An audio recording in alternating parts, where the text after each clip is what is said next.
Education imparts knowledge, and knowledge reflects the persona and character building of an individual, society, and the world in general.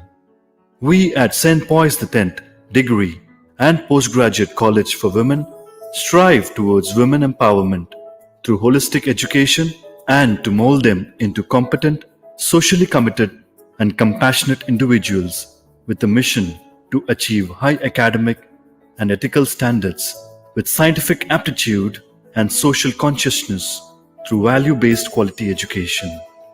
The motto of the college is truth, light, and life. The burning candle symbolizes the committed life of a person, and the flame is a symbol of divine knowledge, which permeates and fills the entire world. The circles symbolize the inner self and the outer world, which constantly lead from untruth to reality, darkness to light, and death to the life. The pioneers and the torchbearers. Our college was established in 1993 by Catechist Sisters of St. Anne, a congregation found in 1914 by Reverend Father Silvio Pasquale from Italy. The college is named after Pope St. Pius X, who was humble, simple, and had profound faith in God. The congregation, under the able leadership of Mother Enriqueta, Mother Celestina, Mother Eliza Gopu, Mother Regina Singha Reddy, and the present Superior General, Mother Rose Linda, successfully runs 59 educational institutions, which include 50 schools, 5 junior colleges, 1 degree college, 1 B.Ed college, 1 pharmacy college, and a D.Ed college, and serves the poor in 36 orphanages, 12 hospitals, 22 social service centers, 1 home for the aged, a old age support scheme, and other charitable projects. The St. Anne's Generalate at Hyderabad is the head office of the management. Reverend Mother Rose Linda, the Superior General of Catechist Sisters of St. Anne and the President of St. Pius X Degree and Postgraduate College for Women, is a strong pillar in the growth of this institution. Under her stewardship, the college has achieved great success. Our respect to great visionary Mother Eliza Gopu, a woman of prayer, was moved with compassion to see the rural girls lacking the opportunities to pursue higher education.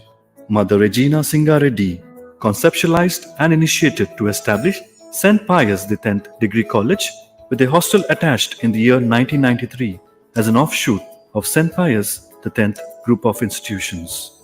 The seed sown and nurtured by founder principal Mother Regina Singha Reddy with 72 students had grown into a mighty banyan tree, spreading over with 24 departments and with 2,300 students pursuing undergraduate and postgraduate courses. Mother Regina Singha Reddy has been the real architect of the institution, and the legacy has been carried forward by the skillful and masterly administration of Dr. Sister Udumala Nirmala, Sister Manikyam, and presently by the dynamic and brilliant administration of Sister Velangini. The vast and rich experience of the correspondents, late Sister Consolatina, late Sister Rosemary, and presently Sister Japamala, constantly direct the institution on the right track. Professor Kalidas, Principal of MBA, and Dr. Annie Sunil, the campus coordinator, render diligent service for the effective functioning of the institution with a band of 96 committed, energetic, and well-qualified professionals with 25 supporting staff members. The college is centrally located at Nacharam, Hyderabad, amidst prestigious organizations like CCMB, IICT, and CDFT in the vast expanse of 3 acres. The classes are run in 3 5-storied magnificent buildings with 48 lecture halls, 32 laboratories, a boardroom, a conference hall, and spacious playground. Home away from home. The hostel with 36 rooms and 3 reading rooms attached to the college provides facilities to the students at subsidized rate for rural women. The wonderful journey of St. Pius X in this span of 25 years has come a long way, with more than 2,300 students passing through its doors every day, enrolled into 14 undergraduate and 6 postgraduate programs in arts, commerce, sciences, and business management. The statutory committees, anti-ragging, student welfare, minority, grievance and redressal, and Snehita Counseling Center cater to the overall development of the students. Internal Quality Assurance Cell (IQAC), a cell of St. Pius X College, is the heart of the college to bring in new initiatives for the quality education and sustenance of this institution.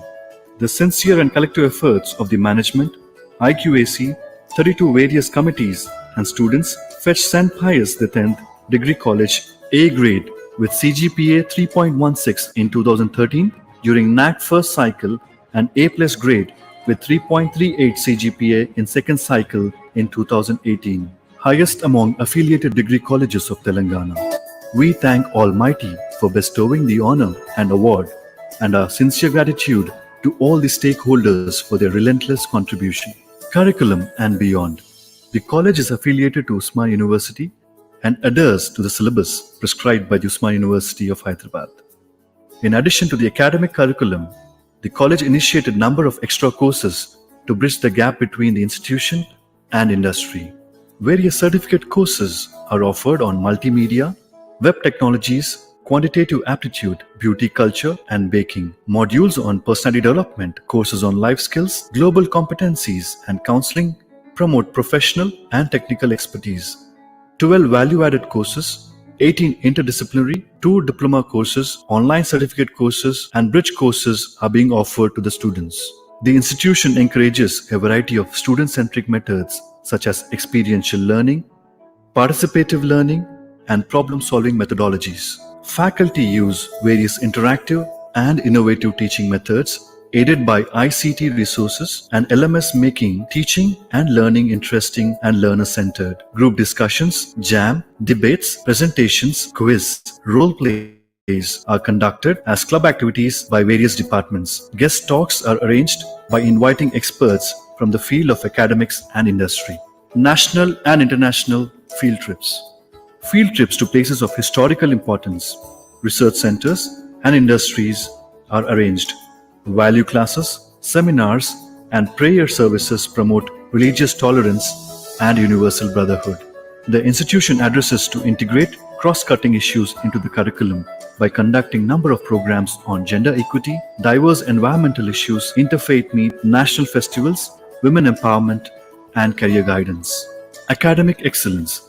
The institution carved a niche for itself at the Usman University by achieving 90% and above results every year with consistent, good academic performance. In the span of 25 years, we are proud to be credited with 95 university ranks and 24 gold medals in various disciplines. Many students also secured 100% result in various courses. The secret behind the success of the college is its well-maintained discipline and a strong team of faculty and management. Congratulations to Pious X family. The management organizes faculty enrichment programs on various topics to upgrade the teachers with latest pedagogical tools at state, national, and international levels. Faculty members are encouraged to attend faculty development programs, workshops, seminars, conferences, refresher and orientation courses organized by university and other institutions to widen their horizon of knowledge enriched with experience. Infrastructure advancement. The institution provides the best experimental facilities with 32 well-equipped and sophisticated laboratories. The UG and PG laboratories with advanced equipments facilitate research and innovation. Wi-Fi enabled campus and high-speed internet gateway provide seamless connectivity across the campus. 4 computer laboratories, a digital communication lab, commerce lab, and mass communication studio open the door for effective learning experience. The institution facilitates 3 well-stacked libraries furnished with congenial academic ambience for reading.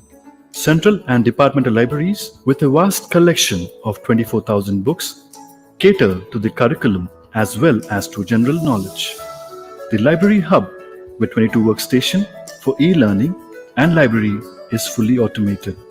61 national and international journals and magazines, e-resources with e-journals and e-books and other periodicals help the students to gain knowledge about latest developments.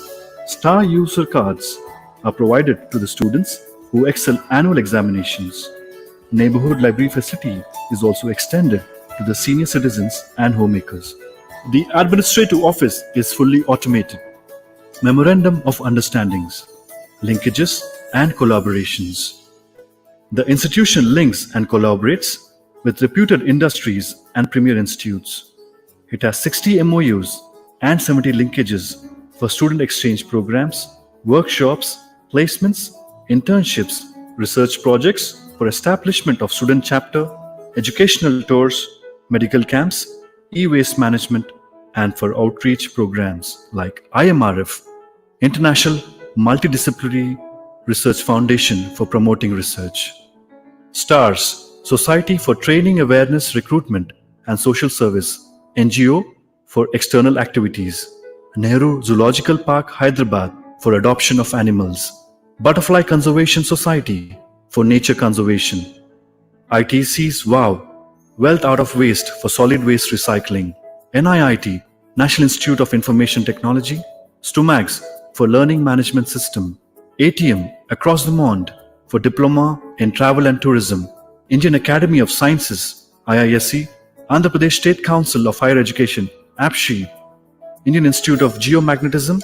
Telangana Academy of Sciences for organizing national workshops, seminars, symposia, and conferences. Time Institute for Competitive Exams Coaching.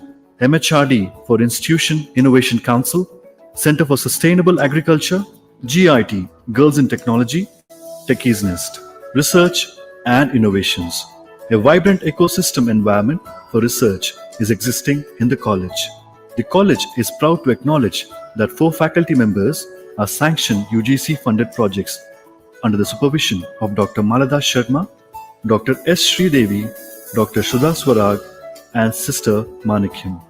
Promoting research culture, the faculty are encouraged to participate and present papers in various state, national, and international seminars and conferences.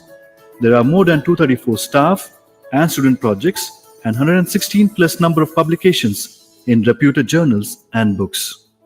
Innovations and practices resulted from the supportive ecosystem are the research group SPUGER. St. Pious Undergraduate Environmental Research Group has been launched on 22nd August 2014 with the aim to build a team of environmental conscious young students who can work for environmental issues in future and promote awareness among the common people. Entrepreneurship Development Cell.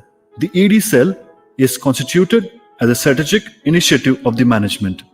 Entrepreneurship Development Cell is constituted primarily to inspire and inculcate a culture of innovation through conducive ecosystem to foster budding entrepreneurs. The institution enables to set up a platform for the entrepreneurs and innovators, thus enable them to carve a path for their idea in the initiation and thus fructify the execution of the generation of the idea to an extent of commercialization. The ED cell is set up with the A4I model of awareness, of entrepreneurship development, ideation, innovation, incubation, and implementation.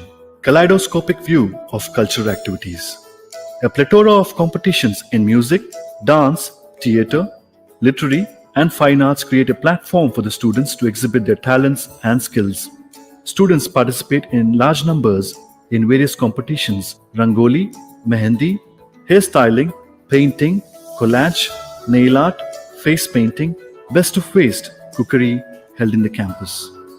Various jubilations like Freshers' Day, Investiture Ceremony, Pious the 10th Institution Day, Christmas, Resonance Talent Show, National Festivals, Ethnic Day, Women's Day, World Theatre Day, and Farewell Day are organized for the students to participate and exhibit their talent and skill.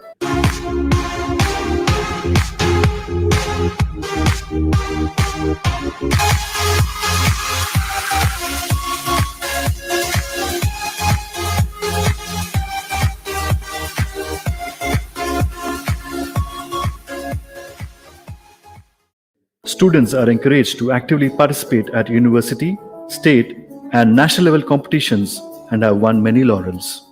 Sports. A sound mind exists in a sound body. Flex up. To keep the mind and body fit, the students are encouraged in sports and games. The institution conducts fitness and yoga sessions that reduce the physical and mental stress. It is well equipped with sufficient indoor hall and playground like basketball, volleyball, tennis court, shuttle badminton, and help the students to face the highly competitive sports world, projecting their best performance through resonance, intercollegiate at Usman University, intercollege, national, all India, inter-university, and international level. Awards and incentives are provided to merit sportswomen. To mention a few laurels received at various levels, Miss Ashrita Reddy of BCom represented India in an international baseball event. Miss Tejaswini won silver medal at national level softball competition. Miss Shravani Gaud, Monica Reddy, S. Marathaninisi won silver medal in target ball competition at national level. S. Vimaleshwari won bronze medal in All India South Zone University's shuttle badminton competition. S. Nisha Kumari won bronze medal at All India Inter-University Handball Competition. Outreach programs to serve with love. Pearl, Pious Empowerment and Reach Out Program for Learning. Service to man is service to God is what Pearl, an extension service branch of the college, believes in. The objectives of Pearl are to promote education, health awareness, women empowerment, and community service. NSS National Service Scheme. The two NSS units of St. Pius X provide a platform for community service, proving their motto, not me, but you. The NSS volunteers actively participate in programs like community service, blood donation camp, HIV awareness, slum development, Swachh Bharat program, free medical checkup, educating the government school children, and planting trees for a green environment. NCC, National Cadet Corps. NCC aims at development of leadership qualities, discipline, strong character, and spirited mind that could be of use in national emergencies. Institutional social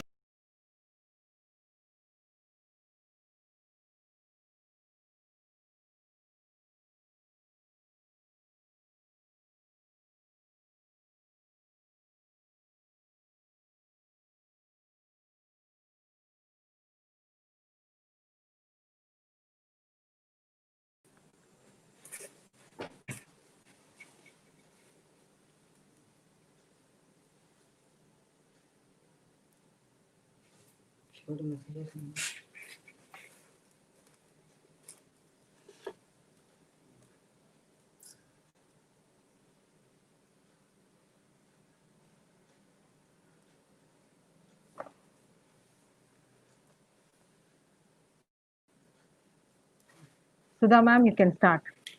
Yeah. Yeah, good morning to one and all. On behalf of St. Pius X Degree and PG College for Women, I, Dr. Sudha, warmly welcome everyone to this webinar. I now have the pleasure of inviting our distinguished guest and today's invited speaker, Dr. Mahinder Diwal, Principal Scientist, Founding Member, and Head of R&D of Expansion Technologies, Massachusetts, to the webinar. Good morning, sir. It's my privilege to invite our beloved principal, Reverend Sister Velami, to this webinar. Good morning, sister.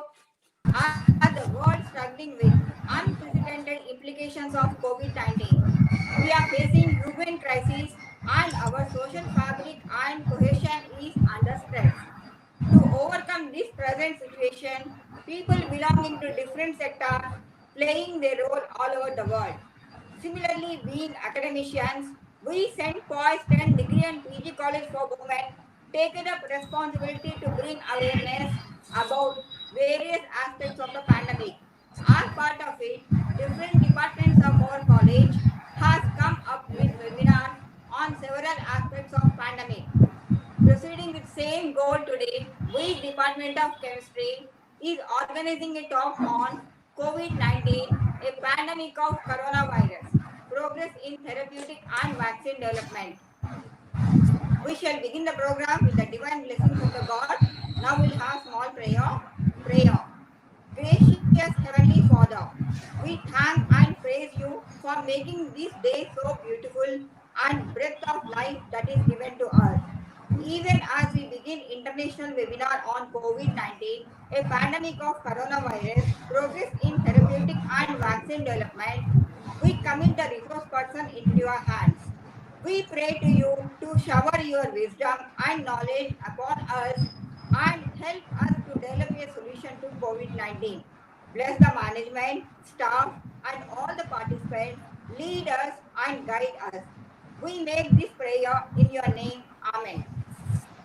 Now I request our beloved principal, Reverend Sister Velangani, to give welcome note. A very good morning to all of you and a sincere warm welcome to St. Pius 10th Degree and PG College for Women for its digital platform for this international webinar on COVID-19, a pandemic on coronavirus, progress in therapeutic and vaccine development, being organized by the Department of Chemistry. I thank the resource person, Dr. Mahinder, for accepting to enlighten our participants today. So, St. Pius 10th Degree and PG College for Women is established in the year 1993 with a small group of young girls, and now it has become a center for excellence with A plus grade re-accredited by NAC. So we welcome you all to this temple of learning on this digital platform.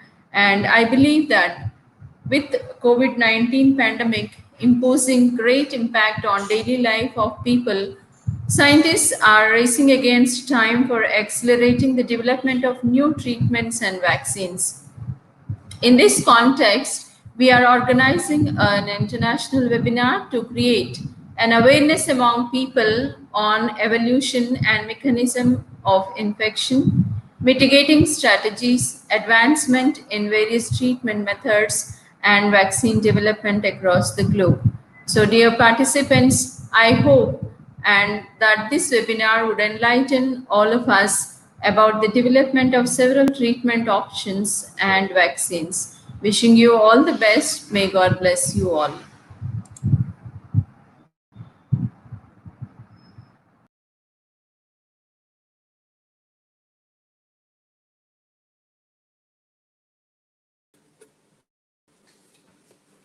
Thank you, sister. Thank you, sister, for the wonderful welcome note. To proceed, I request convener of the program, Head Department of Chemistry, Dr. Malaga Sharma, to say about the significance of today's program.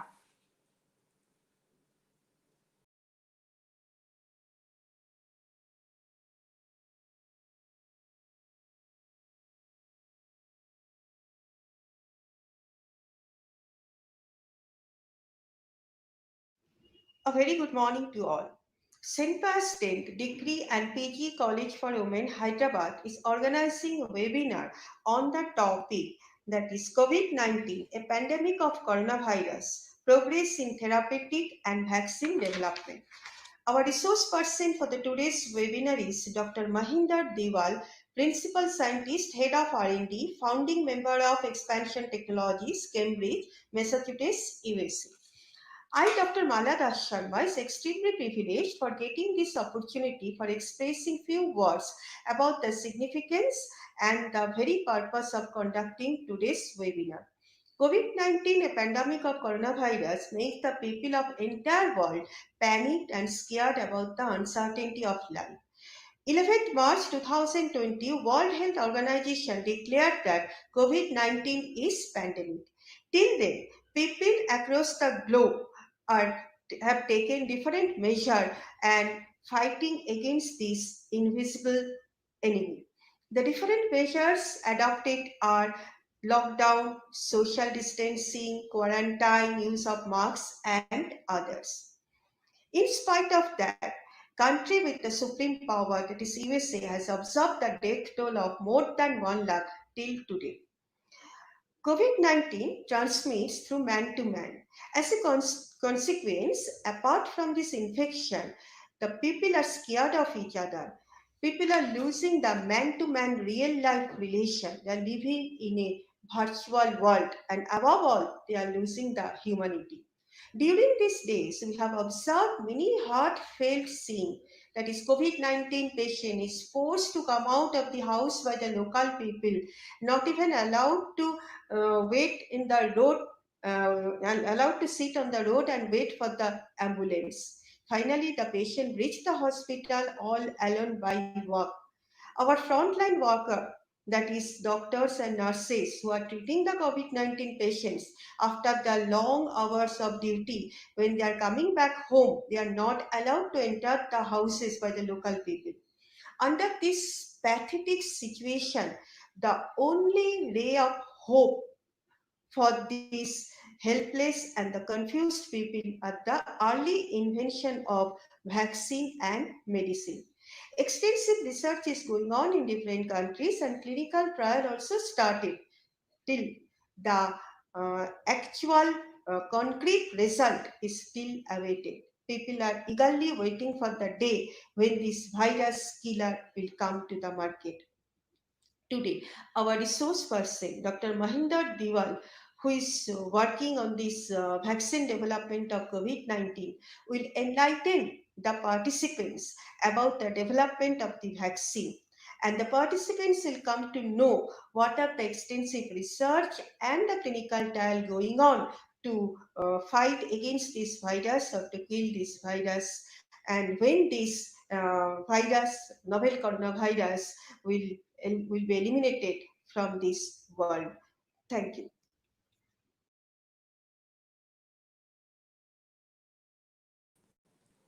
Yeah, thank you, ma'am, for giving the wonderful significance of the program.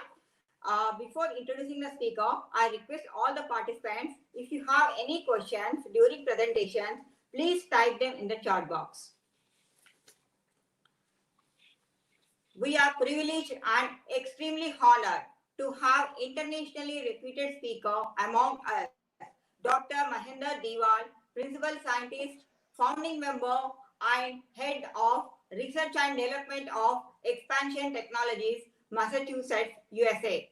Today, Sir will enlighten us about underlying chemistry of coronavirus, evolution and mechanism of infection, advancement of various treatment options, platforms evaluated for COVID-19 vaccine development, and progress in vaccine development across the globe.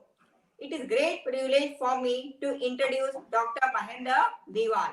Sir has completed his MSc from Usmania University and started his research career at Indian Institute of Chemical Technology with CSIR Junior Research Research Fellowship and moved to University of South Carolina, USA for pursuing Ph.D. program and successfully completed with significant contribution in accomplishing the synthesis and characterization of dysuria nanotubes, which have been utilized as nanoreactors for various photochemical transformations, and pursued his postdoctoral studies in medicinal chemistry from Department of Pharmaceutical Sciences, Wayne State University, Detroit, USA, and completed 3 major projects in bioorganic chemistry. Then he moved to MIT as a research scientist in chemical biology. There he studied N-glycosylation biosynthetic pathways involved in protein misfolding, unfolding related diseases to identify new therapeutic avenues that are potential targets for small molecule therapeutics, and role of unfolded protein response on aberrant N-glycosylation, which is observed in various cancers. At present, Sir is working as principal scientist, founding member, and head of R&D of Expansion Technologies, Massachusetts, and leading a team of scientists to explore the applications of expansion microscopy technology for early stage diagnosis of various cancers such as breast, prostate, bladder, melanoma, and renal and skin diseases in pathological setup. As a founding scientist, he significantly contributed to product development of expansion microscopy, a novel technology that allows imaging of subcellular structures with nanoscale resolution using conventional diffraction limited microscopes. Sir published 16 research papers in highly reputed journals of American Chemical Society, elsewhere, Royal Society of Chemistry, and 2 articles which highlights his research work are featured in the journal Organic and Biomolecular Chemistry, dated 5th August 2011. And another one featured in Nature Chemistry, dated 11th July 2008. He presently holds 4 United States and international patents and presented research papers, acted as invited speaker at various international conferences.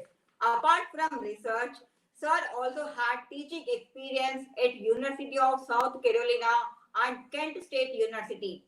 He also organized various international seminars and workshops at University of Carolina, Wayne State University, and played significant leadership role as president and advisory board member of Wayne State University Postdoctoral Association from 2011 to 12.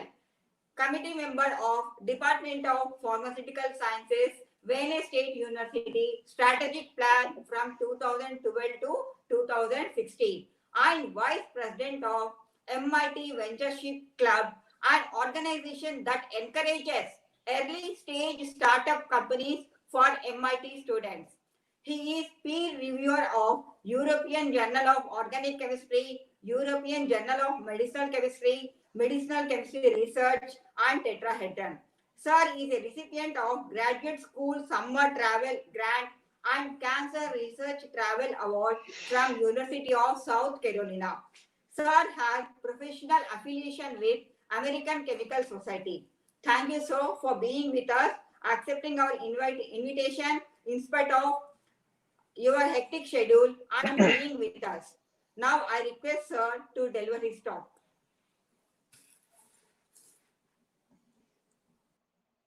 Thank you. Thank you so much, Dr. Sudhaswarag, for kind words about me. First, let me share my presentation. Then I'll talk about the talk.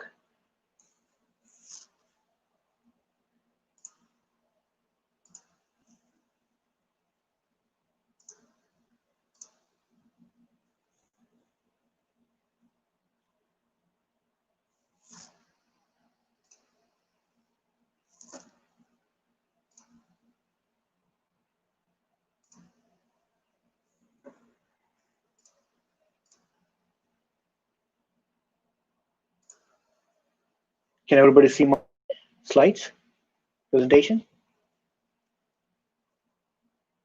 Okay, thank you.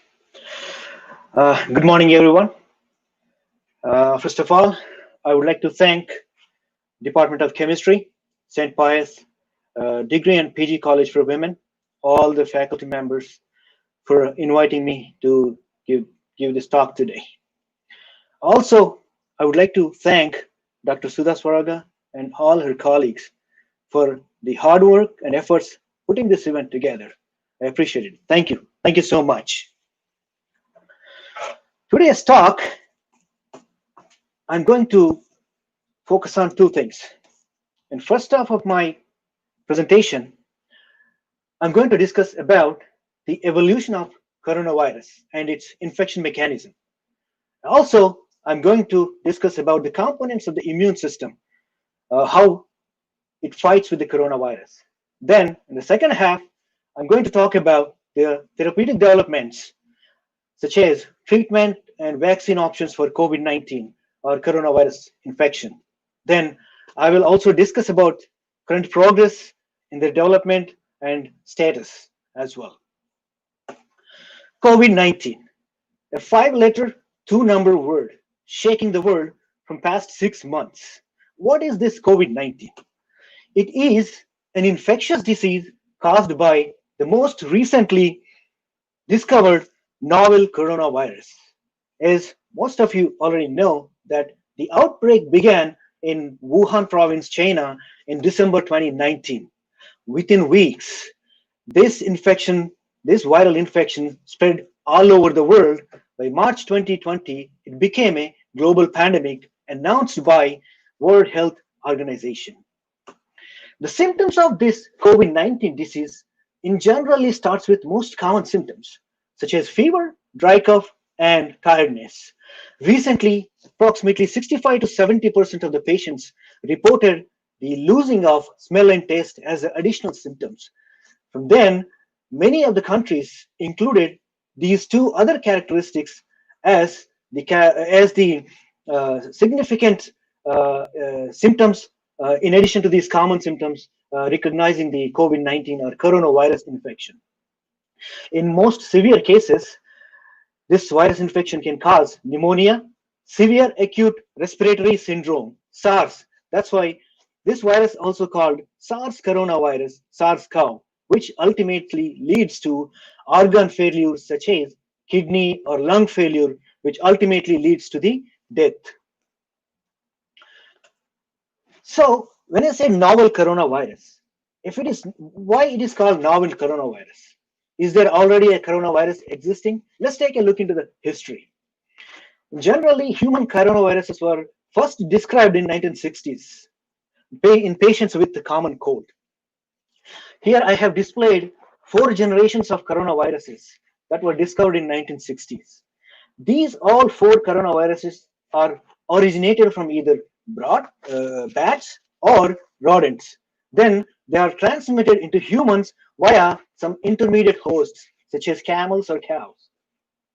These coronaviruses, first generation coronaviruses, are considered to be not highly pathogenic, caused only mild symptoms in immunocompromised patients. But in 2002 November, same in China, Fushan province, there is another generation of coronavirus evolved, which is called SARS coronavirus 1. This was announced as an epidemic, not a pandemic, by World Health Organization because this was only limited to certain number of countries, such as 30 or 5 continents. The source of this SARS coronavirus 1 also bats, but the intermediate host for this SARS-CoV-1 is either civet cats or raccoon dogs. The symptoms include SARS disease, pneumonia. It is not as severe as the current SARS coronavirus 2, but the lethality rate is about 10%. 8,000 people among these 30 countries were infected and 800 of them are dead. In a similar way, in 2012, a MERS coronavirus, MERS, Middle East Respiratory Syndrome coronavirus, was evolved in Saudi Arabia. And this was also announced as an epidemic because it was spread into only 27 countries. The source of this virus is also bats. But again, the intermediate host is changed, which is dromedary, also called Somali camel. This infection is called MERS infection or acute respiratory distress syndrome, ARDS. Lethality rate is about 35%. 2,000 people were infected and 700 people of the 2,000 are declared dead. The symptoms are mild to severe. The immunocompromised patients are mostly targeted. However, as all of you know, in December 2019, SARS coronavirus 2, which is also called novel coronavirus, is evolved. And the source of this SARS coronavirus 2 is also a bat. All of them are originated from the bat. But the intermediate host is for SARS coronavirus 2 is pangolin. The disease caused by SARS coronavirus 2 is COVID-19 infection. As of now, I just checked about an hour ago, 8.84 million people all over the world infected, having United States is number 1 and India as number 4. Among these 8.84 million people, approximately 464,000 people are dead so far. And this is still spreading all over the world. The infection rate is mild to very severe. Lots of people are being infected because of the spread. So this virus has become pretty deadly. However, so far, among all these 7 generations, this is the 7th generation, coronaviruses, SARS coronavirus 1, MERS coronavirus, and SARS coronavirus 2 seems to be more infectious and lethal. Let's take a look at the similarities and differences among all these 3 coronaviruses. All of these 3 coronaviruses evolved from the bat, and genomic information of these 3 coronaviruses is 90 to 95% similar to the bat coronavirus. However, the SARS coronavirus 1 and SARS coronavirus 2, the genome information between these 2 viruses is approximately 80% similar, saying that these 2 are in the same family like brothers. But MERS coronavirus is quite different from the SARS coronavirus 2. It only contains the 50% similarities of the genomic information between these two viruses, saying that this is probably a cousin of these two SARS coronaviruses. Another very important feature among these three viruses is SARS-1, SARS-2. Both use same receptor, ACE2, angiotensin converting enzyme 2 receptor, to enter into the human cell. But MERS coronavirus uses a different receptor, which is called DPP4, dipeptidyl peptidase 4.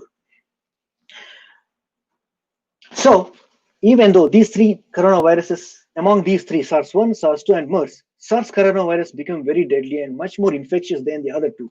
What is the reasons? Why it is transmitting so rapidly? The primary cause of this spread is basically person to person by coughing, sneezing, and speaking. The secondary spread is airborne transmission. When an infected person sneezes or coughs, the droplets that contains the virus come out of the mouth or nose, travels in the air for approximately 3 hours. That's another reason of the secondary spread. That's not the only one. Second reason of the secondary spread is contaminated objects. If you look at this table, the virus is very stable at 4 degrees centigrade on various different objects up to 2 weeks. 4 degrees centigrade means in the fridge. And the virus is stable up to 2 days at 37 degrees centigrade, approximately a body temperature. Not in the body, but outside the body. And in hot water temperature, like 70 degrees centigrade, it will not survive more than 5 minutes.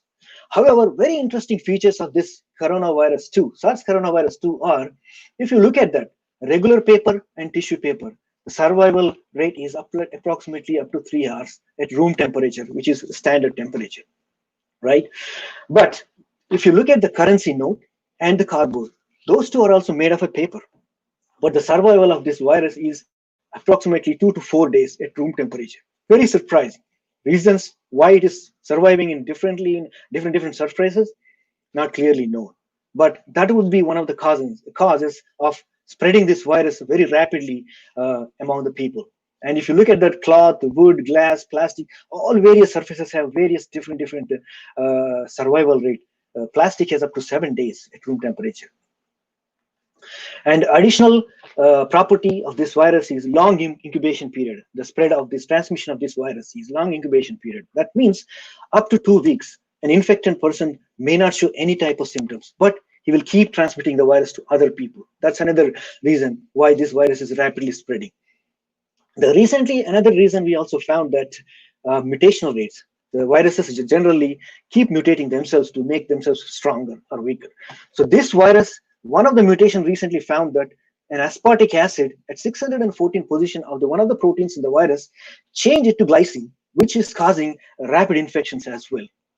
What is the reason why this mutation is causing? Not clearly known, but recently the research studies found that this is what is happening. So what is this coronavirus? Let's take a little bit more detailed look into the structural features of this coronavirus. Once Peter Medawar, he's an immunologist and a Nobel laureate, defined as a general virus as virus is simply a piece of bad news wrapped up in a proteins. Exactly. Viruses also contain a genome like human cells. It could be either DNA or RNA. In coronavirus case, it's a large RNA, which is securely covered by a coat of a selective protein, which is called nucleocapsid proteins. Another feature for the viruses is not like living cells. They don't divide into multiple viruses like 1 to 2, 2 to 4, like the cell division. They don't happen. They replicate. Their reproduction method is completely different. And a couple of other unique features of this coronavirus is, if you can probably easily notice these spikes, which is called a spike protein. This is completely unique to coronaviruses compared to other RNA viruses. And other unique feature in this coronavirus is this very well organized genome in a nucleocapsid protein in a helical and spiral manner. And this is also a unique property, which also giving the strength to this virus to rapidly spread and infect more and more people also. It also has various structural proteins, gives nice shape to the virus to be stable. This virus is also called a zoonotic virus because it exists only in animals, but it can infect animals to animals or animals to humans. When I say this very well structurally organized genomic information, which is an RNA, let's take a little bit more deeper look into the RNA, what it has. One another unique property of this coronavirus is consisting of a large genome, approximately 26 to 32 kilobase pairs. In generally, RNA viruses or any other viruses, maximum I've seen is 20 kilobase pairs is the maximum length of the RNA. But in this coronaviruses, it's very, very large. And particularly SARS coronavirus 2, it has approximately 29,811 nucleotides, which encodes 29 proteins. In this genome, if you look at this is the genomic map of the SARS coronavirus 2, which is kind of divided into two parts.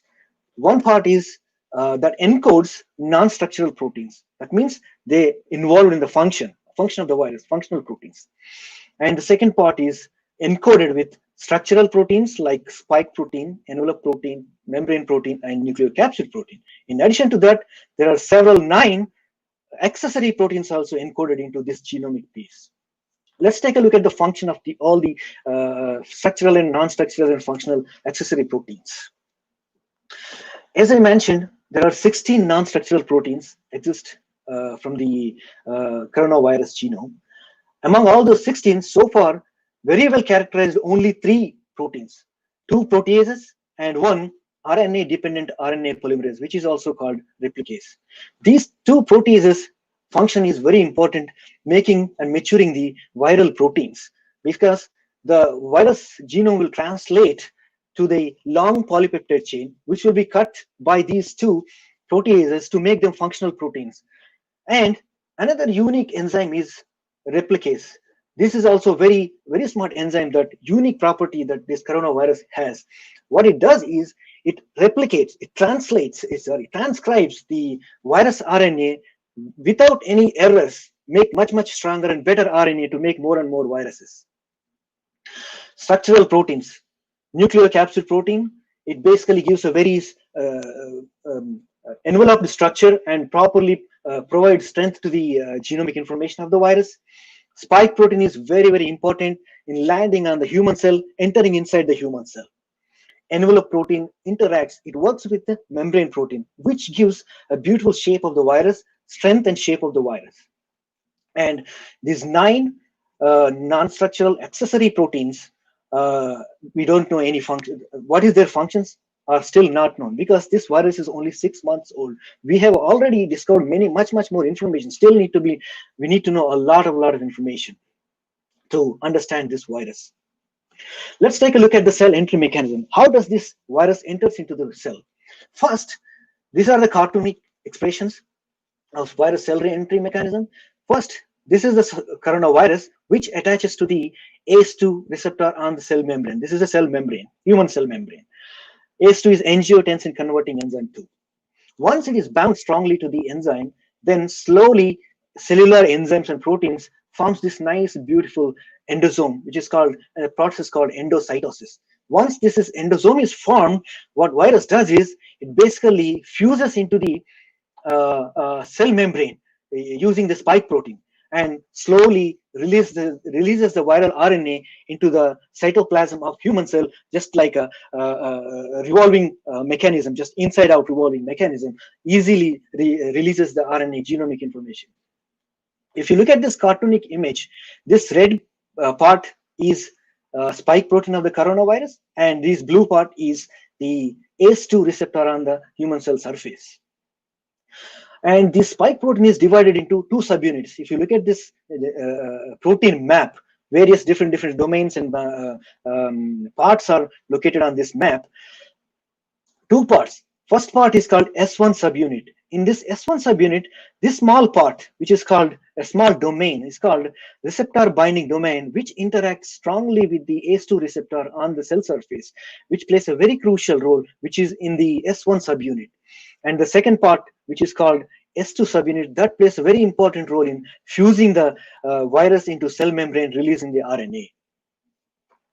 Once the virus releases the RNA using the endocytosis process, immediately this RNA will be translated using the human cell enzymes into all various enzymes or proteins of the viruses, such as replicase, proteases, all various variety of proteins will be released. As soon as this replicase is released, and even spike proteins, structural proteins, all of them, as soon as replicase released, it start acting on the virus RNA. What it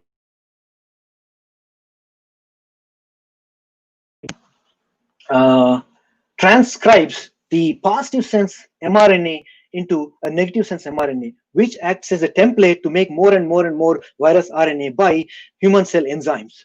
And also, when it transcribes, it also makes lots of RNA of all various different spike proteins, accessory proteins, structural proteins, which will be translated by, again, human cell enzymes when transported into their appropriate places. For example, spike proteins, structural proteins will be transported to endoplasmic reticulum and Golgi, where they refined, they matured, they will be like modified with all these glycosylation, all variety of post-translation modifications will be happen. Once they are done, all RNA is coming from the cytoplasm here, and then the structural proteins come from the Golgi endoplasmic reticulum. They come together in a certain place, they assemble into a functional virus. This is all like a assembly of a car, a vehicle.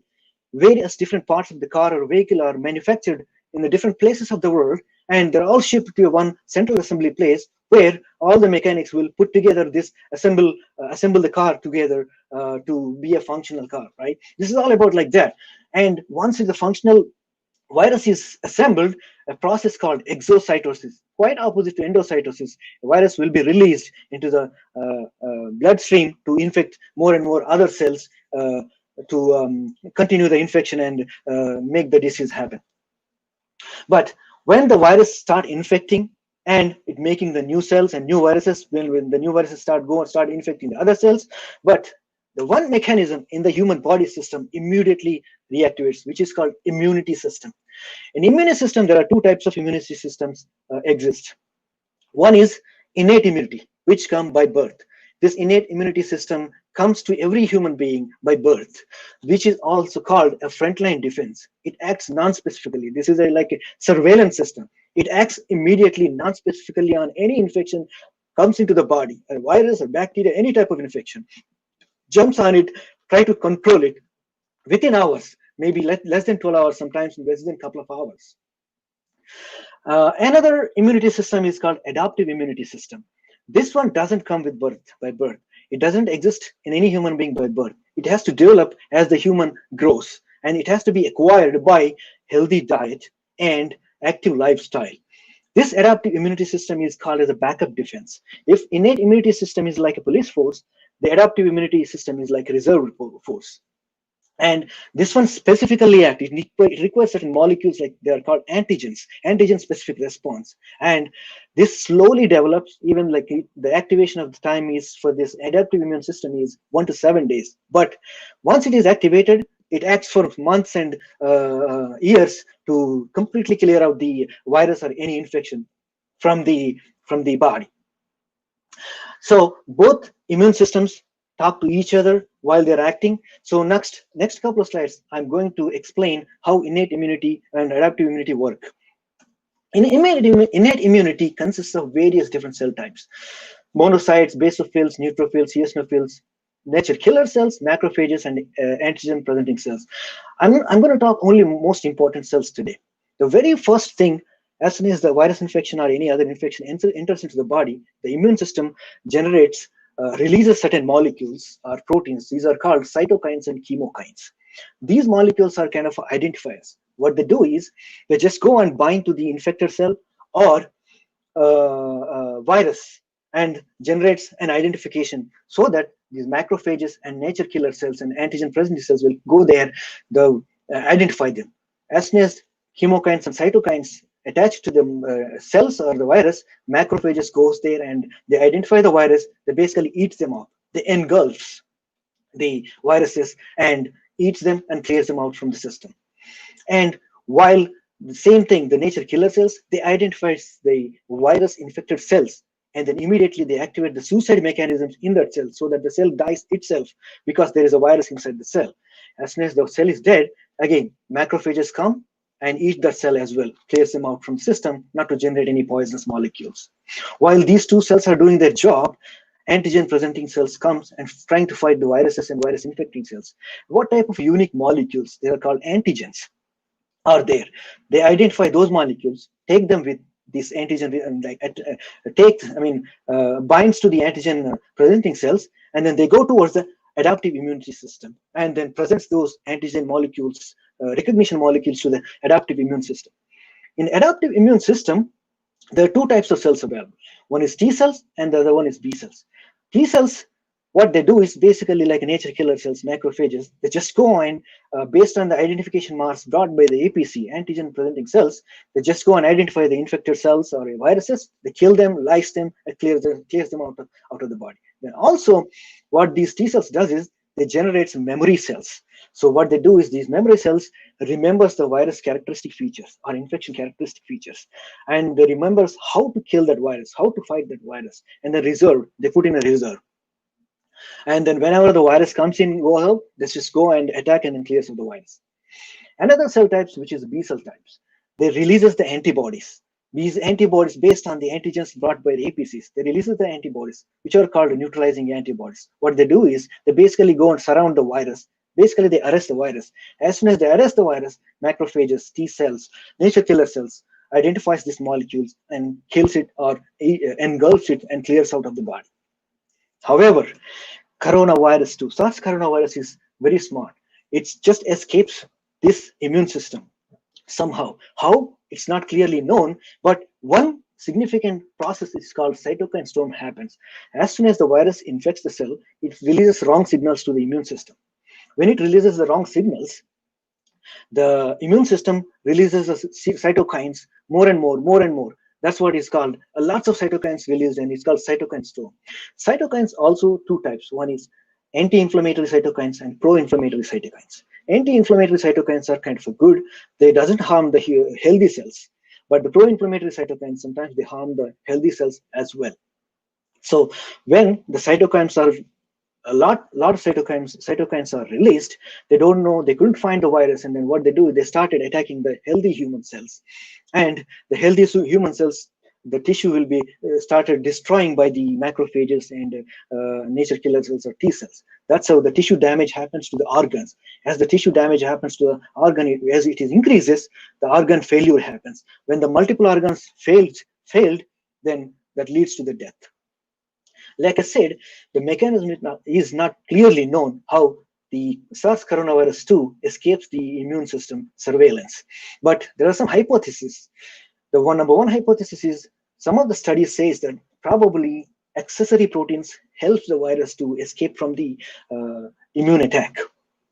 How? Not clearly known. The second thing is sugar coating of a spike protein. The spike protein is heavily sugar coated. Sugar coating means N-glycosylation. That's one of the post-translational modification happens. There are 23 sites on this spike protein. They're basically binds to the spike protein all over and kind of covers. But however, these sugar proteins helps the spike protein or any protein by interacting to each other, interacting to different cells as well. So this could be one of the reasons that antigen presenting cells are not recognizing the spike protein very well, so that virus infection will be identified by the immune system. Another hypothesis here is this is the crystal structure of the spike protein, the conformational flexibility of the spike protein. Here is the crystal structure of the spike protein. This is an active conformation where this receptor binding domain is kind of standing straight, which is an active conformation which binds to the ACE2 receptor strongly to get into the cell.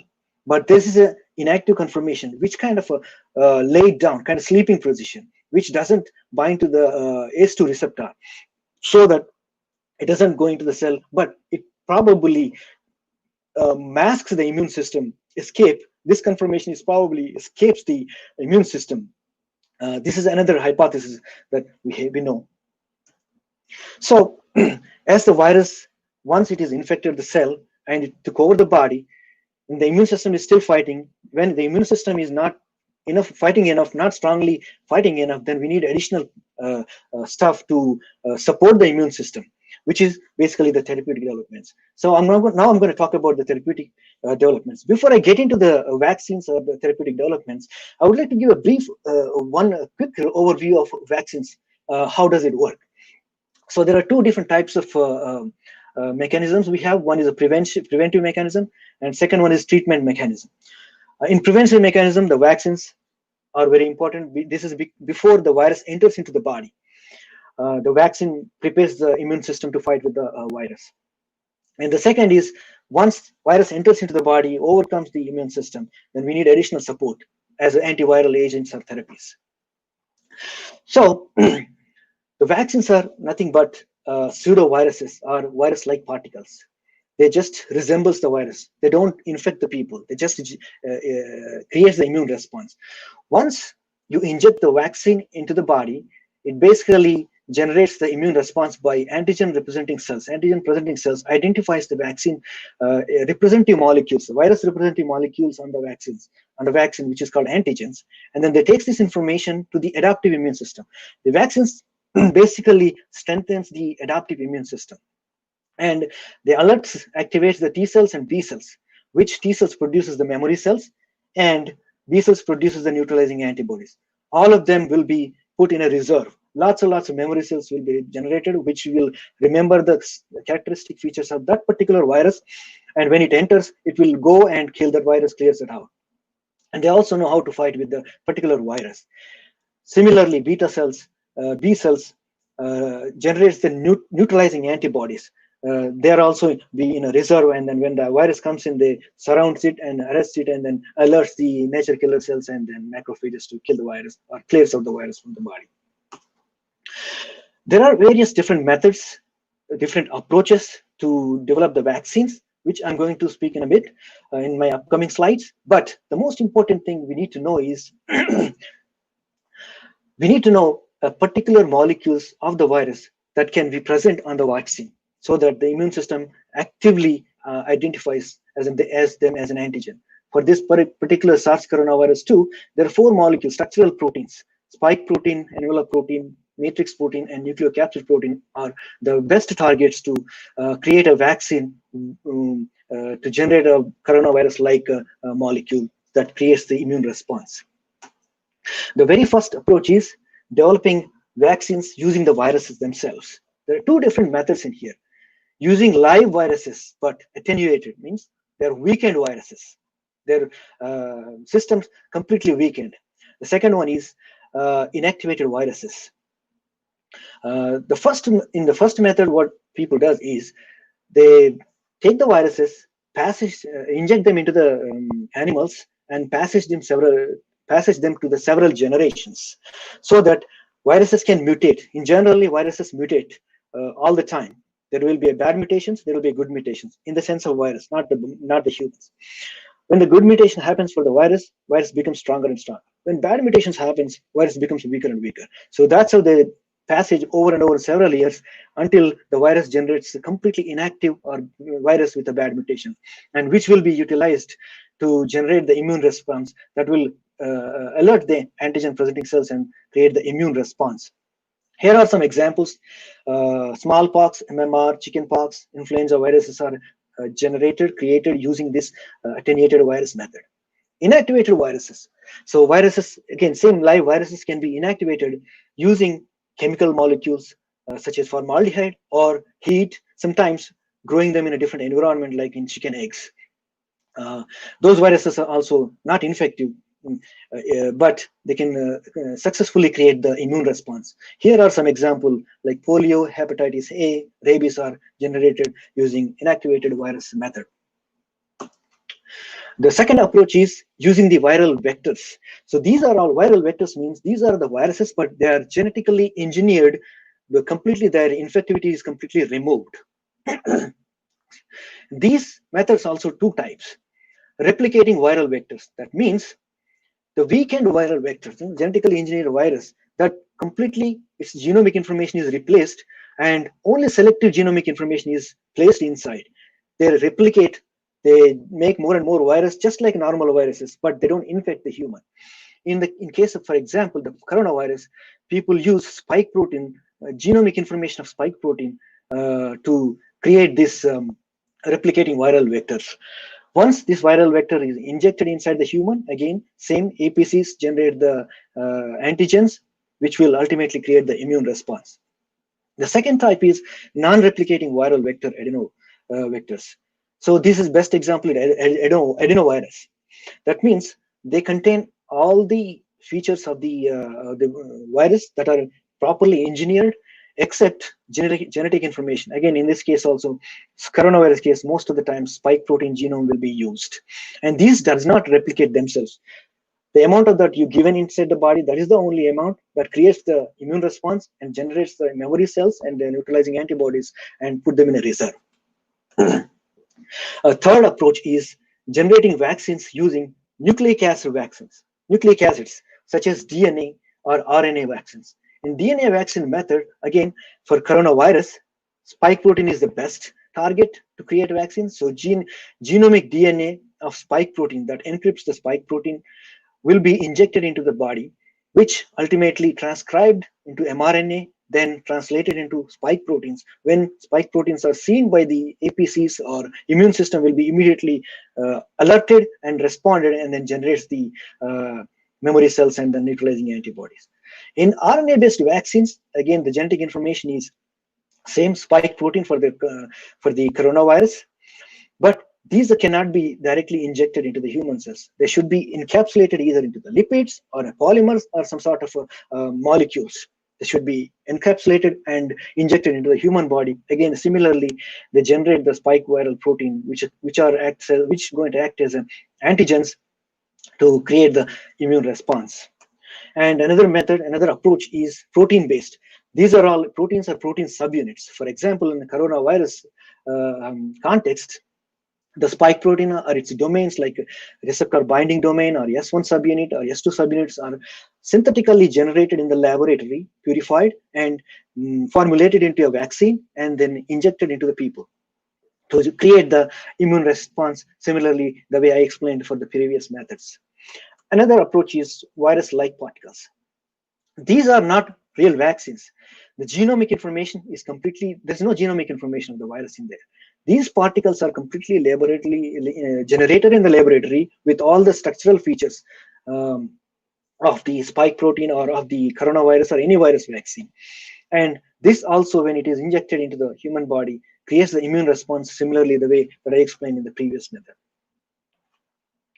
So using all these various different approaches from all over the world, various different labs, either independently or collaboratively working together to develop the vaccine. So far, there are 142 potential candidates are under development as a potential vaccine candidates. Among these 142 candidates, 20 of them are already in the human clinical trials.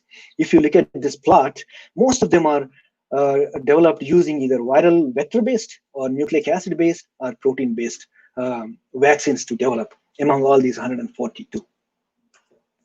So before I'm going to talk about the examples of the virus potential vaccine potential candidates, I would like to give a brief overview of the developmental process here. So a vaccine or a therapeutic development process is divided into two stages.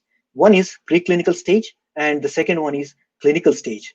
In the preclinical stage, the vaccine or a therapeutic molecule is developed inside the lab, first tested in the animals, maybe a couple of healthy individuals, and then once it is completed, it moved into phase 1 clinical trials, where almost 20 to 80 or 100 people will be tested for the safety, how safe it is it toxic or not.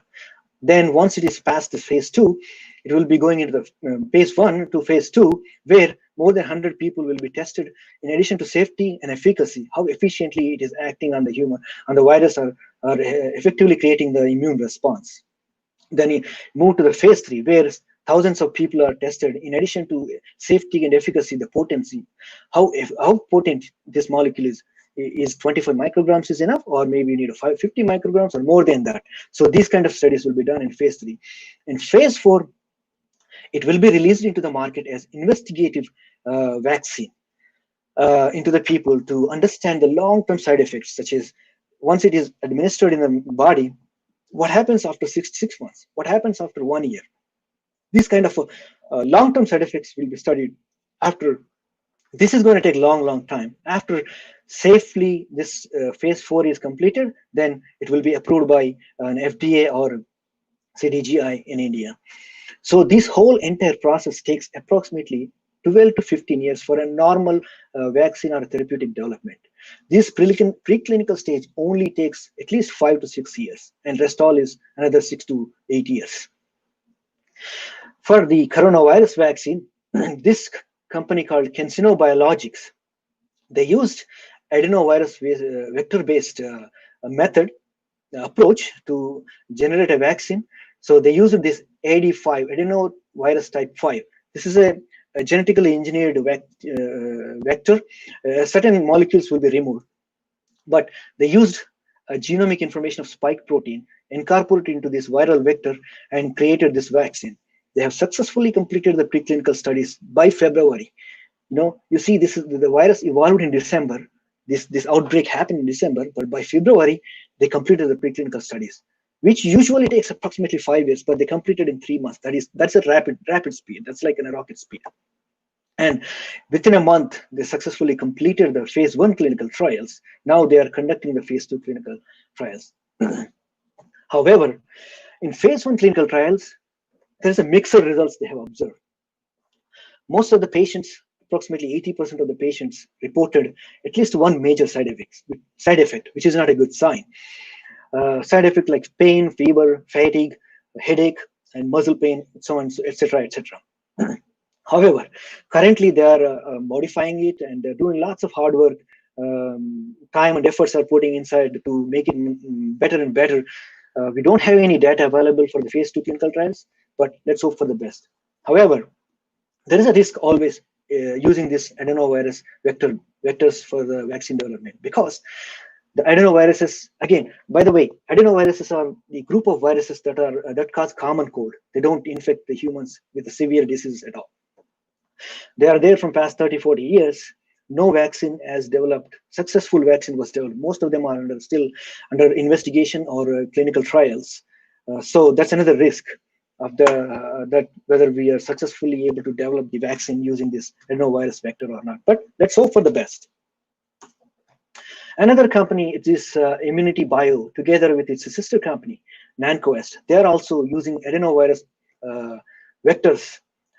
Again, same adenovirus vector 5, but these companies using two genomic information from the coronavirus. One is spike protein gene, and second is nucleocapsid gene incorporated into this viral vector and created a vaccine. Right now, they're conducting preclinical studies.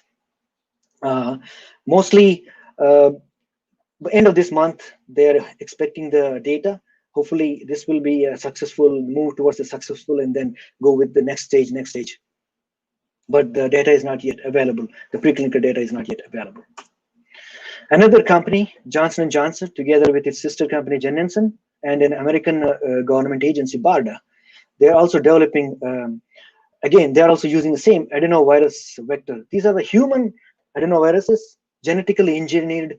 The engineering process is different from each AD25 versus AD26, and so on, so on, so on. These companies also using a spike protein as a genomic information, as an antigen representation.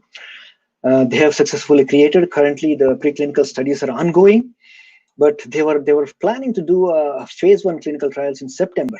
But recently, they observed some positive results in the preclinical data, and they interacted with discussions with regulatory authorities. They are planning to conduct the phase 1 clinical trials next month, which is a very good sign, saying that this is rapidly moving forward. While they're moving forward rapidly in the clinical setup, they're also coming as a backup plan. If this is successful, we need to make more and more. So their goal is to create at least 1 billion doses by next year, if they're successful. Even by January, they're planning 300 million doses by January, while the clinical study is ongoing. Millions of dollars are invested by Johnson & Johnson and then BARDA, government agency, in this program. Another company, AstraZeneca, together with Oxford University and BARDA, US government agency, they are also developing a vaccine using adenoviral vector. They're using not the human virus, but the chimpanzee adenovirus, which doesn't infect the humans. This is another good sign. They're also using genomic information of spike protein. They have successfully completed the preclinical studies, and now the phase 1 studies are ongoing. They're also planning to generate millions and millions of doses by next year.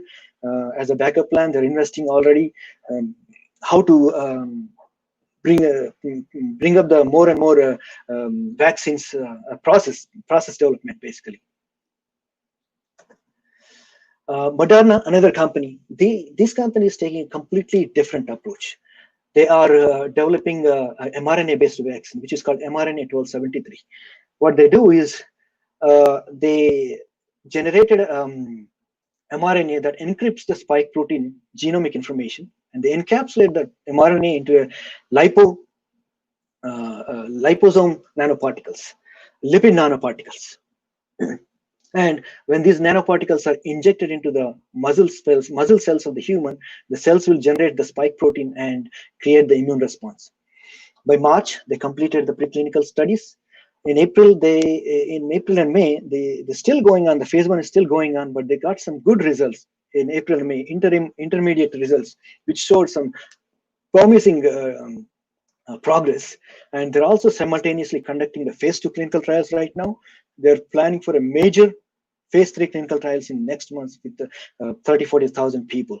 Hopefully, they'll get a success and move forward towards the phase 4, and then we'll have a vaccine available. However, there is a risk with this approach as well, because there is no known vaccine is developed using the mRNA based. So this would be the first vaccine if they are successful. So far, I have discussed about the vaccines and their development. Now let's take a look at the therapeutic developments. In therapeutic developments, there are two approaches followed. One is repurposing of existing therapeutics, and second approach is developing the new therapeutic or new drug molecules from scratch using the genomic information, like such as spike protein or envelope protein or replicase enzyme activity, all this information from the scratch. Even in repurposing of existing therapeutics, there are two methods. One is using the existing broad spectrum of antiviral agents, because these antiviral agents already approved for other viruses. So they don't have to go for any safety or any other tests. Only need to be tested is efficiency, how efficiently they are killing the coronavirus compared to the other viruses. The second is using all the drug molecules from the various other diseases, such as blood pressure drug molecules, the therapies that control the blood pressure, or fever, or heart diseases, so on, etc. and etc. So in this method, therapeutic development, there are 266 potential candidates are under development from various labs, independently or collaboratively from all over the world and in different countries. 179 of them are already in the human clinical trials. Let's take a look at some of the examples in there. So here I have listed several molecules that are showed promising results towards inhibiting or suppressing the coronavirus. All of them are approved by FDA for various different, except this molecule, which is remdesivir, to fight with other virus infections. For example, these two molecules, lopinavir and ritonavir, are protease inhibitors. They are approved for HIV infection, and they're also targeting the proteases in coronavirus as well. This umifenavir is targeting the spike protein, which is approved for influenza, and nucleocapsid protein targeting nitazoxanide. This also targets nucleocapsid protein, the coronavirus, but is approved for hepatitis C. These three molecules, remdesivir, gildesivir, and favipiravir, all of them are targeting the replicase enzyme in coronavirus, but these two are already approved for Ebola virus. This was still under the development, targeting the Ebola virus, but when this is repurposed against the COVID-19 or coronavirus, it showed very interesting and promising results and progress. I'm going to explain that in a couple of slides. So the favipiravir, this was showed a promising result, which is a blocker of replicase enzyme. It basically stops the replication of the virus RNA into making more and more RNA. This is the structure, and this is the active structure. When it enters into the body, this will be translated into attached to this phosphate and sugar molecule, and it's called an RTP, ribo triphosphate, active form of the virus. And it successfully completed all these clinical trials, and Yesterday, there was a press release from this Glenmark Pharmaceuticals. They're saying that Drug Controller General of India approved this molecule as a restricted emergency use for the restricted emergency use on mild patients with mild to moderate symptoms, and they are marketing this drug using this brand name FabiFlu. Again, the clinical data is not yet revealed how the data looks like, but they said, this company said on the press release note that they successfully completed and they're bringing this into the market. Remdesivir is originally developed by Gilead, successfully completed all these phases. It is also has been approved by FDA in the United States and DCGI, Drug Controller General of India, in India for an emergency use. Here is the structure. It's called prodrug of the remdesivir. Once it enters into the body, it changes into this molecule, which is kind of a mimic of adenosine, a nucleotide, which makes the RNA or DNA in the human molecule, in the human body. So this is the crystal structure of remdesivir. Here, if you look at that, this is basically the RNA, a virus RNA, the dark blue, and this is a new RNA that is being synthesized to make no more virus. But this part of the molecule that bound to the this all is RNA replicase enzyme. How this stops the replication is not quite clearly known, but this crystal structure shows some promise that this binds to the enzyme. That means its target is clearly known, that's a replicase enzyme. And in India also, these two companies, Cipla and Hetero, they released a press release. No clinical data has been released that they are going to market this. It's also happened yesterday. As a Cipla as a Cipremi and Hetero as a Covify for into the market with these brand names coming into the market. This is another potential molecule which is developed by EIDD 2801, which is also under investigation drug developed by Emory University together with Ridgeback Bio and Merck Pharmaceuticals. So this drug was developed targeting the Ebola virus. When it is repurposed for the coronavirus, SARS coronavirus, it showed some promising results. And this is the active form of the drug, which also mimics a uridine and nucleotide in the human body. This is successfully completed the preclinical studies. Right now, phase 1 is going on. Anytime the data may come out, and then which may move into the phase 2 studies. But the data is not known yet, which is showing some promising results. An additional advantage of this drug is it can be taken as a pill, oral, as a tablet, compared to the remdesivir, which has to be injected into the human body. In addition to all these vaccines and therapeutic developments, there are some other additional methods also being developed, which are called hyperimmune therapies, using the neutralizing antibodies. So the antibodies generated by the isolating or harvesting the antibodies generated by the human bodies and then isolating them, which are working very well, and use them as a therapy. This is what my lab is working on. Right now, I'm unable to give you additional details or some data because of the confidentiality, but I'm going to give you a glimpse of what I'm doing in the lab. So this is a crystal structure of spike protein, and this is a receptor binding domain, which is very important.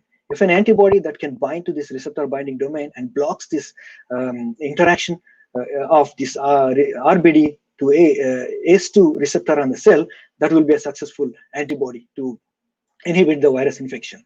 So here is the recent crystal structure that is published with this antibody, which is CR3022, an antibody, neutralizing antibody.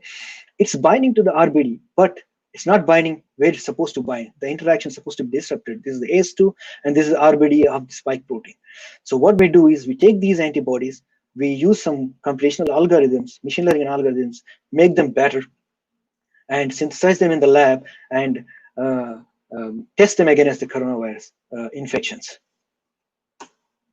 So far, I have discussed about the evolution of the coronavirus from starting in 1960s towards the COVID-19 pandemic. Then I have also discussed the surveillance system, body surveillance system, how crucial it is, how it fights with the infections, how virus overcomes this infections to infect and then lead towards the disease as well. Then I have also discussed about the development of vaccines or therapeutic molecules, how vaccines help to strengthen the human immune system. However, so far we have I have discussed about the vaccine development for SARS-2 coronavirus. That means we don't have a vaccine yet. Everything is under development. The question is, do we have any vaccine available for MERS or SARS? Because they are there from past 8 to 18 years. This was 18 years and this is from 8 years. Unfortunately, we don't have any vaccine or any therapeutic molecules available for even these two SARS coronavirus. Some of the vaccine development programs also targeting a pan-coronavirus vaccine, so that which one vaccine can act on all of these together. Some of the programs are also under development. Some of the vaccine potential candidates are also under development. So until then, what we have to do to survive, to fight with these viruses? The most important thing we need to keep in mind is that live like you're living with the virus. Your virus is right next to you. You're kind of moving around with the virus. That's the most important thing, to keep yourself safe. Maintain the social distancing. That's also one of the important things. Using the personal protection equipment, which is like a face mask, gloves, etc., etc., and maintaining the personal hygiene using the sanitizers, soap, etc., regularly washing the hands. This cartoon represents one of the data that recently presented, that social distancing versus using the face masks versus both of them, which is more effective. They studied using the data from most effective places like New York from US, Italy, and China, where there were a lot of cases were reported. They came up to a conclusion that just social distancing is not helping. It's clearly leading toward the pandemic. You need both social distancing as well as face covering with the face mask is very, very important to control the virus from spreading between the people or infecting yourself.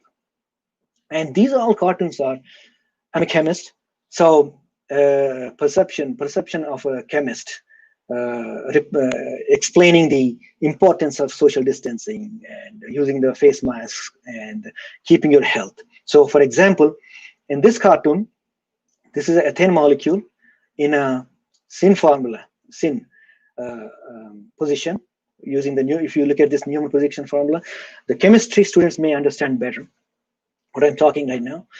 So if you look at this carbon has a mask, but this carbon doesn't have a mask. And this carbon yelling at this carbon, where's your mask? And this hydrogen yelling at the other hydrogen, why are you so close? Stay away from me, maintain the social distancing. And within a minute, this carbon got the mask and then it rotates 180 degrees centigrade from syn conformation to anti-conformation, where the hydrogens separated long distance, all the hydrogens, and then carbon also have the mask that protected. Now it says this is better. This is just a representation.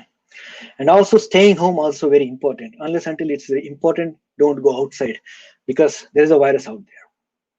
To strengthen your immune system, adaptive immune system, you need to follow several things. And that's again a chemist's way of explaining those. Eat healthy. There is a fluorine molecule eating the electrons. Always, it's hungry for the electrons, fluorine molecule. Chemistry students may know better.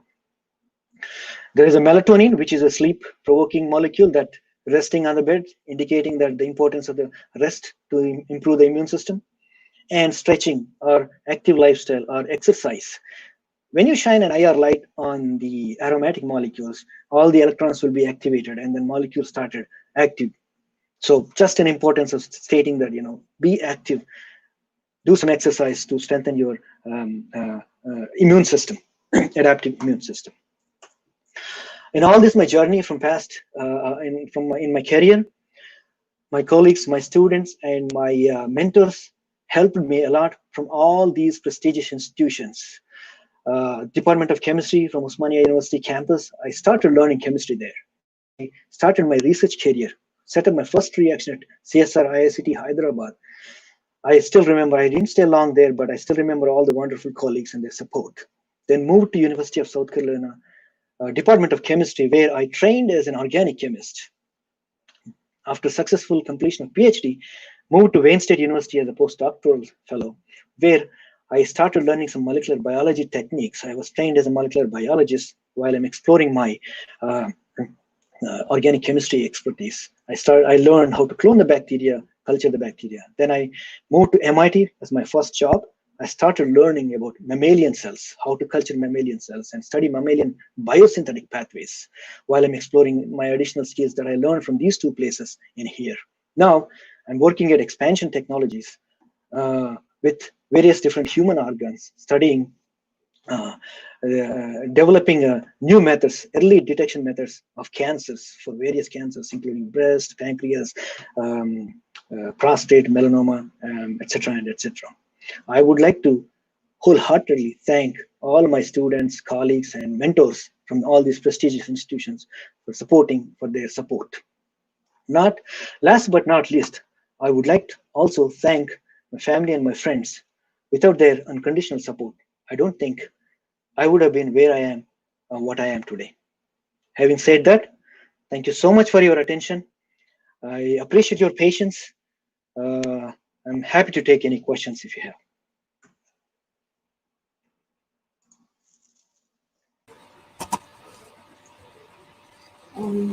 Good morning, sir. We have got very nice feedback telling that it's a quite an informative and excellent talk by you. There are some few questions sent by some of the participants. The Please go first ahead. question, is how to increase adaptive immunity. Please let us know in bit detail. I already mentioned that, it won't come with by birth. It will be developed with the time and age. And also one more important thing we need to inform is that adaptive immune system is low in babies, infants, because they just born. They don't have a very well developed system in the body, right? That's why they're also more prone to the infection. Also, older people above 60, the immune cells are going to be there, but their functions are not as active as the young people. That's why they're also more prone towards the viral or bacterial infections. They need to be protect themselves. So most important thing is healthy diet, nutritional diet. Vegetables, fruits, fruit juices, vitamin supplements, minerals. These things always supports. Anything is going to be a support, but the body needs to be strongly developed, this adaptive system. And also additional thing is always lots of people, even lots of doctors say that active lifestyle, do some walking, some exercise, some body activity that creates the new cells, always new cells, which strengthens the immune system. Okay, sir. The second question is single virus sufficient for infecting a person, or at least some minimum number is necessary to get affected? Yes, single virus is more than enough. One virus creates billions of viruses in there once it goes into the body. Okay. Is it possible to produce a vaccine for COVID-19 with ionizing radiation? Ionizing radiation? Yeah. So, okay, that's a good question. It's a novel thought. So radiation is toxic. Many cancer patients take the radiotherapy, right? So I haven't heard anything that radiation can create a vaccine, because vaccine is a molecule. Radiation is a radio waves. Basically, you may kill the virus or kill some cells using the radiation, but you cannot create something. Okay. I hope that makes sense. Yeah. I hope the person might have got some answer. Another question. Basically, viruses do not survive outside a human host. So my question is, what is making the virus to stay for such a long period of time?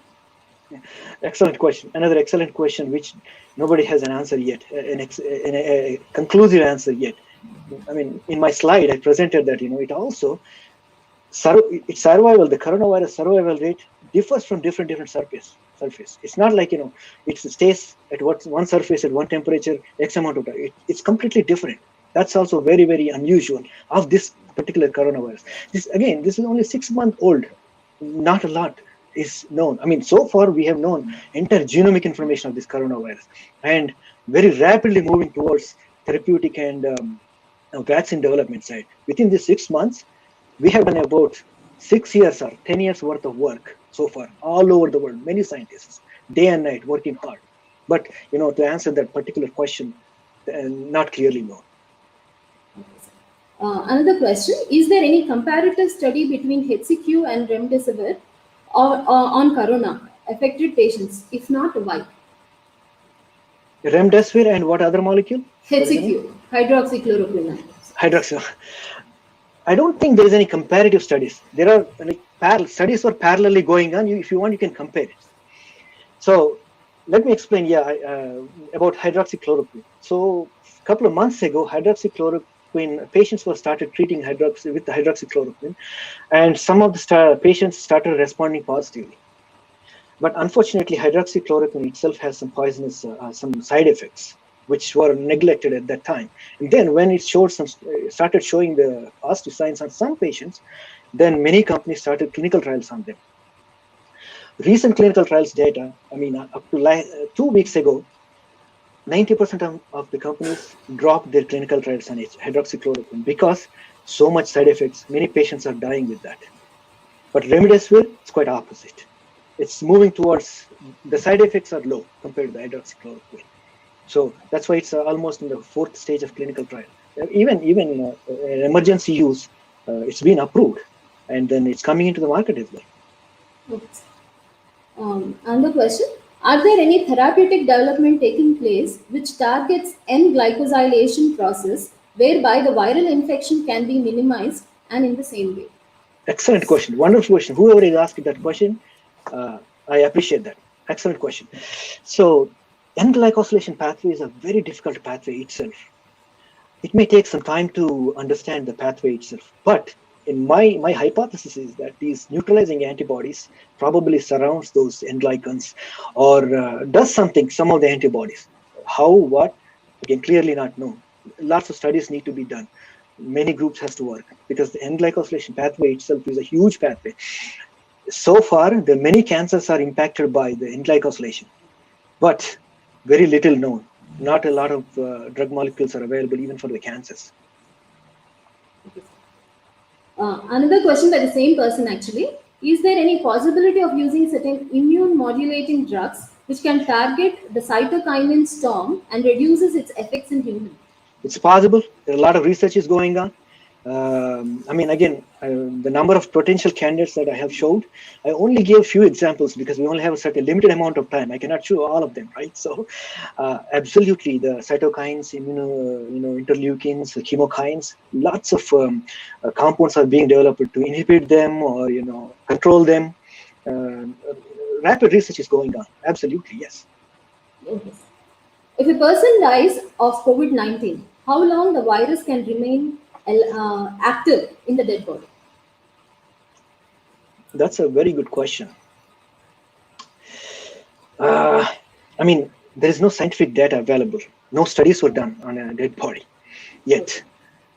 Probably, again, I would take as a precautionary measure from my table, my data, let's say 7 days at the room temperature on various surface, like, it's a human skin, also another surface, right? Even like, on the human skin, let's say virus in on the skin, how long it survives, there's no data available.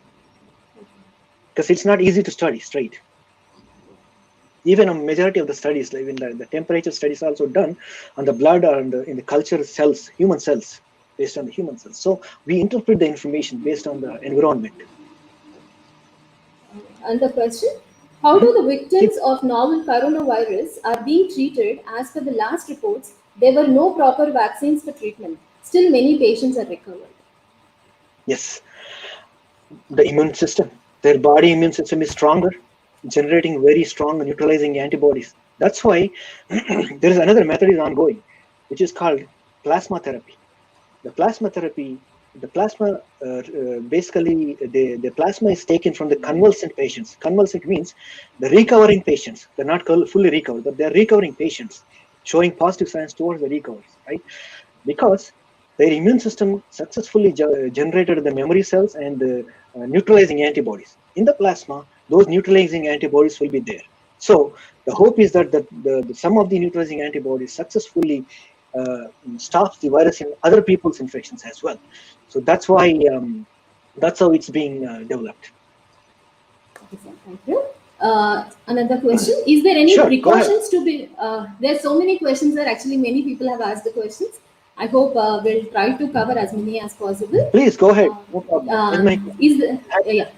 Is there any precautions to be taken for the people who died due to COVID-19 as the community is refusing the dead bodies in their respective area to burn the dead bodies in their respective area? This is That's one bad. question. That's bad. You know, But I don't think that's a good sign. Only precaution, like I always say, face mask protects people very strongly. It protects from an infected person not to infect others, or an uninfected person not to get infected by an infected person. If you have a face mask, if you are going out, put the face mask, you are pretty much protected. And though when you touch any other surfaces, you sanitize yourself or you wash your hands, you are protected.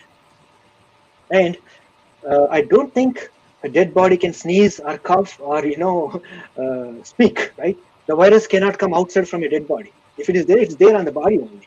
It won't, unless until you touch. And when a dead body is being buried or cremated, lots of precautions are being taken. It is covered in a particular wrapped in a cover. We are very well protected. If it is covered, it is proper precautions are taken in wrapping up the body. You're very safe. It's the virus is not coming out of the body at all. then another question: has been hydroxychloroquine is working on COVID-19 patients recently, as the news is covering? This is what the question. They want to know whether it's I working. just answered. Yeah, I just answered that question. Right. A couple of Yes, months yes, ago, people thought that it is working, but recent data, lots of companies dropped their clinical trials in hydroxychloroquine. But I think one study in UK, they tested on 5,000 patients. Out of 5,000, 1,500 patients are dead because of hydroxychloroquine. So they Okay. stopped immediately. So I don't see that is going to be a potential therapeutic for coronavirus infections. Another question: can a patient spread coronavirus disease after symptoms disappear? This is what the question is. That's a very good question. So up to several weeks, I would say be safe. To be safe, there is no data available. Again, do they infect? But non-symptomatic or asymptomatic people may infect, but people after recovering, if the virus still in there or not, there's no lot of data available about it. So I'm unable to understand. I mean, I cannot answer that yes or no, but I would say a person recovered up to a couple of weeks to a month, be cautious to be protect himself, again, wearing the mask, stay as much isolated as possible. That would be better, recommended. But I don't think immediately they can infect it, because even the recovered person's plasma is being used as a medicine, right? Yes. Uh, one more question. There was a slide about how virus attaches to currency notes, etc. How to overcome these problems? Does that mean that there is no escape and eventually all will get infected? Oh, no. We don't have to worry about that escape or something.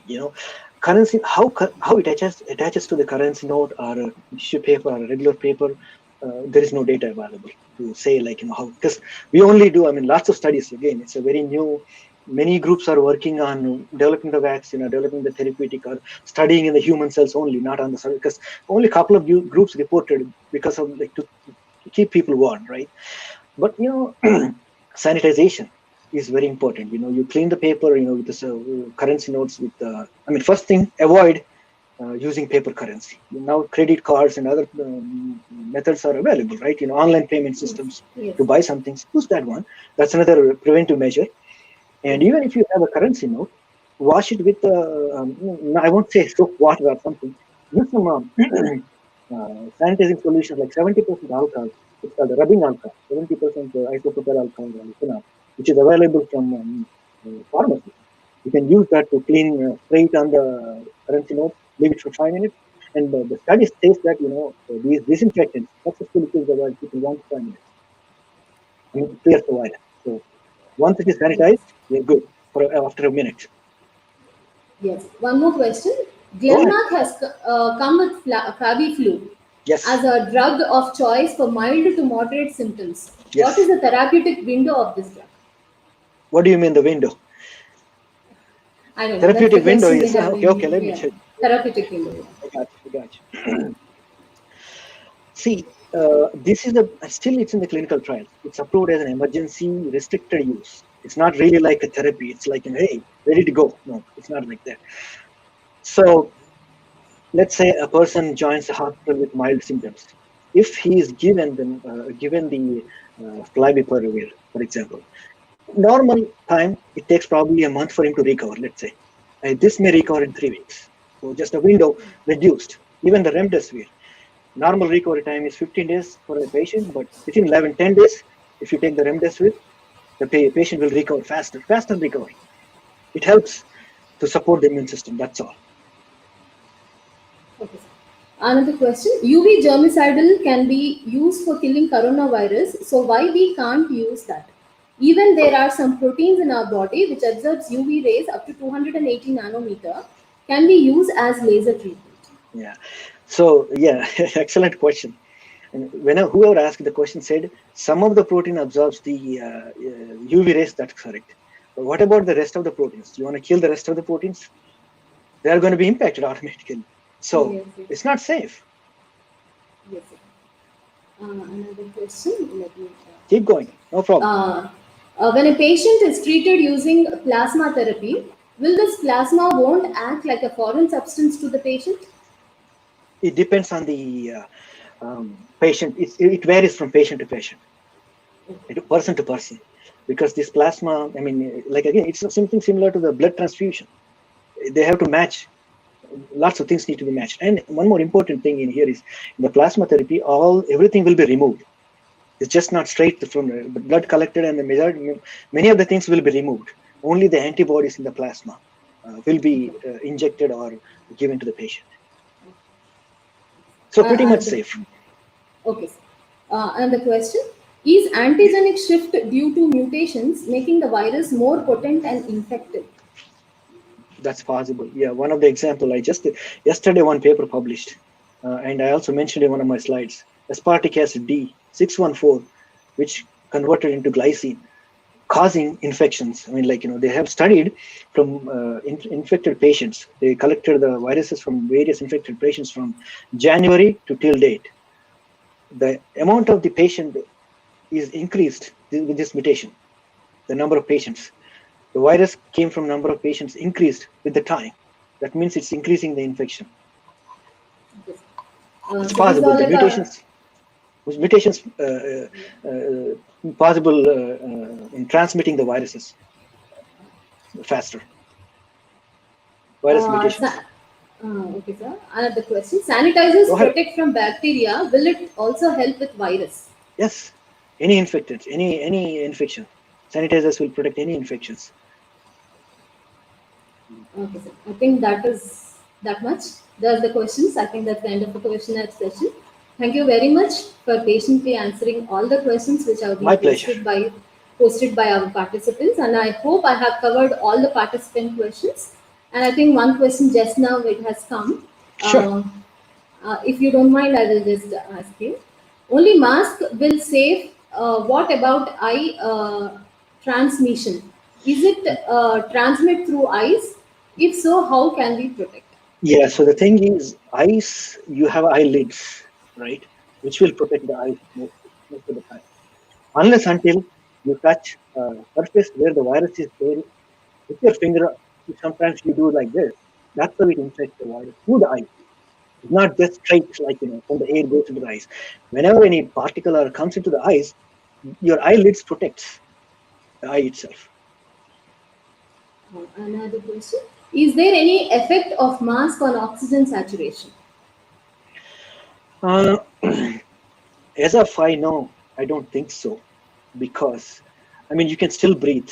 Masks are pretty much like N95s or surgical masks, even cloths. There are some what you call the nano holes are in there, so you can still breathe in there, which can filter the virus, not the oxygen or not the air. Excuse me.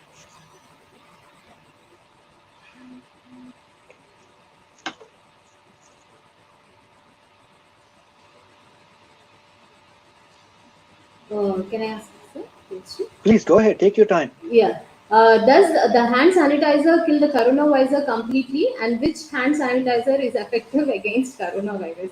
Any hand sanitizer, is effective for the coronavirus, which kills within 1 to 5 minutes. Okay. And there's some other question which is I felt very interesting. Let me check it, sir. Uh, yeah. Can normal mask protect or N90 compensate? Even a cloth can protect as Can. well. Any protection is a protection. But something is better than nothing.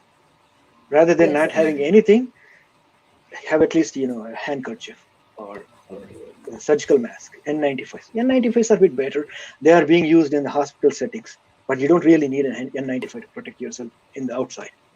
Okay. Because Thank you very much. hospitals are much more prone for the infections because lots of patients are going to be there. Hospitals are the places where infections transmit very faster. Thank you so much, sir, for giving answers for all the questions by My our pleasure. participants. And let us come to the last part of the session, that is vote of thanks. And it's my privilege to propose a vote of thanks on this occasion on behalf of management, teaching staff, and on my own behalf. Extend a heartfelt gratitude to our speaker, a very accomplished scientist, Dr. Mahendra Dibal, Principal Scientist and Founding Member, Head of Research and Development Expansion Technologies, Cambridge, for accepting our invitation in spite of his hectic schedule and sharing with us his findings and opinions today. It's my pleasure to acknowledge him on behalf of our institution and department for sharing his immense scientific knowledge and technical proficiency on the evolution of coronavirus towards COVID pandemic, self-protection measures, therapeutic and vaccine development, components of immune system, and various treatment options. We are all grateful to you, sir, for sharing your valuable knowledge. I would like to take this opportunity to thank our correspondent Reverend Sister Japamala and our principal Reverend Sister Velangani for their support, guidance, and encouragement for organizing webinar. I also extend my thanks to Dr. Malada Sharma, Head Department of Chemistry, for her enormous effort in making this webinar successful. We are very much grateful to Mrs. Sandashri, Head Department of Computer Science, and her fellow department members for their technical support. An event like this cannot happen overnight. It requires perfect planning and execution. We have been fortunate enough to be backed by a team of very motivated and dedicated colleagues who know their job and are result oriented. I'm very glad and thankful to all the participants for their excited participation and their cooperation. I hope this webinar was beneficial to update their knowledge. Finally, a big thank you to our distinguished speaker and each one of you for being with us. Especially, I appreciate the presence of many overseas participants. Thank you for joining us. Thank you one and all for making this webinar possible. Thank you very much. It's my pleasure. Thank you so much. One before I know it's a vote of thanks is completed, but there are a couple of questions I see on the video. Let me answer those questions as well. Yes. I'll be happy to. Yes, sir. Yes, sir. Please.